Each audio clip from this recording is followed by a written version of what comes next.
Hi everybody, it's Melissa. This is the second video to the bootcamp part. We're talking about basically what to expect. Sorry,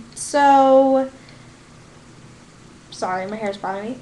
So they just left for bootcamp and maybe you've gotten a couple letters or whatever. So what are they going through exactly?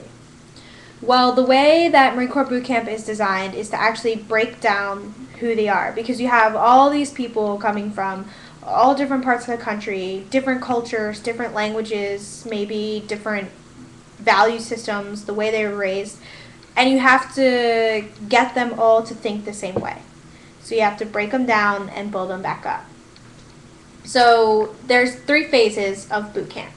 Phase 1, Phase 2, Phase 3. Phase 1 are the new recruits. By recruit, I mean they're not Marines yet, so they're called recruits. And they also lose their identity completely in boot camp. They can't use I, they can't use me, they can't use we. They use this recruit, that recruit, those recruits. Like, they're not a person, basically. So they have to earn that back. So phase 1 is basically they just get adjusted to life in the Marine Corps, like uniforms, marching, like everything that they need to know.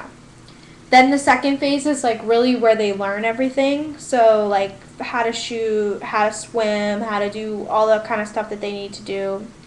And then the final phase, third phase, is like where they're actually starting to look like Marines. They're actually starting to become Marines, and they put everything that they've learned into practice.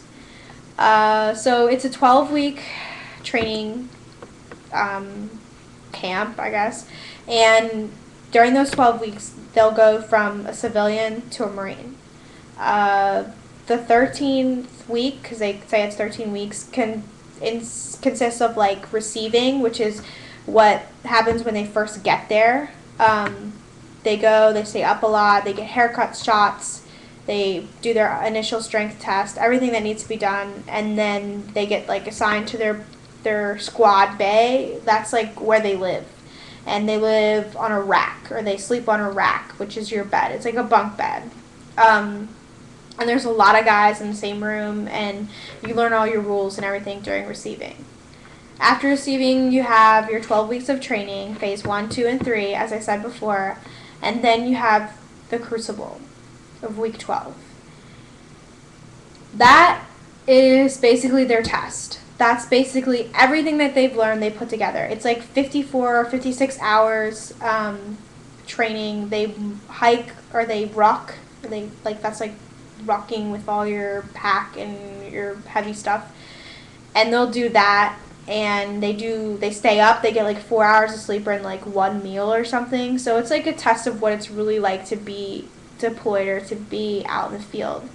And they have to like do mental challenges and teamwork exercises and stuff that really tests them.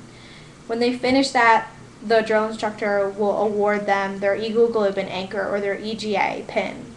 And you could have the most unemotional guy ever, and if he tells you he didn't cry when that drill instructor gave it to him and said, you know, here's your EGA Marine, and calls him a Marine, he's lying to you. Like, it's really emotional for them because they've worked so hard to get it.